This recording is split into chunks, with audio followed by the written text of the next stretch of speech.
गजनी के शासक महमूद ने भारतीय दर्शन और संस्कृति पर एक किताब तहकीक-ए-हिंद लिखने के लिए अल-बिरूनी को नियुक्त किया।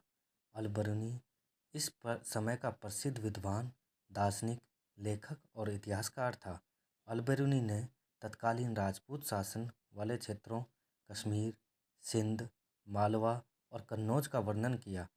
आज के इतिहासकारों के अनुसार भारतीय वास्तविकता, ज्ञान की संस्थाओं, सामाजिक कल्याण और धर्म के बारे में उनकी अंतर्दृष्टि संभवतः भारत की किसी भी यात्रा की तुलना में सबसे गहरी है। इसने 13 वर्षों तक भारत की संस्कृति और साहित्य का अध्ययन किया। अपने ग्रंथ में इसने भारतीय समाज, धर्म, संस्कृति और विज्ञान के विविध पहलुओं का वर्णन किया। सर्वप्रथम एडवर्ड सी सचाऊ ने अल-बिरूनी की रचना किताबुल हिंद का अंग्रेजी में अल-बिरूनी का भारत नाम से 80 अध्यायों में अनुवाद किया।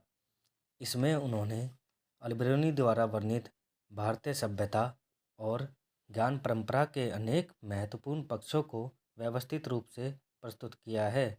वे भारतीय दर्शन, धर्म और आध्यात्मिक विचारों का विश्लेषण करते हुए वेद, उपनिषद, गीता तथा विभिन्न दार्शनिक मतों की व्याख्या करते हैं।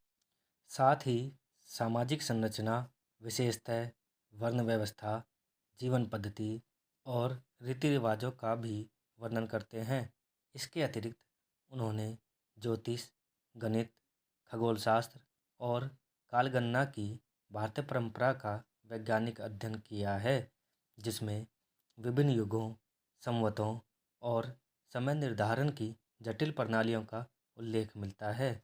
लेखक भारतीय भूगोल, संस्कृति, परंपराओं और जनजीवन को भी तटस्थ दृष्टि से प्रस्तुत करता है तथा तुलनात्मक पद्धति के माध्यम से भारतीय और अन्य सभ्यताओं के बीच अंतर और समानताओं को स्पष्ट करते हैं।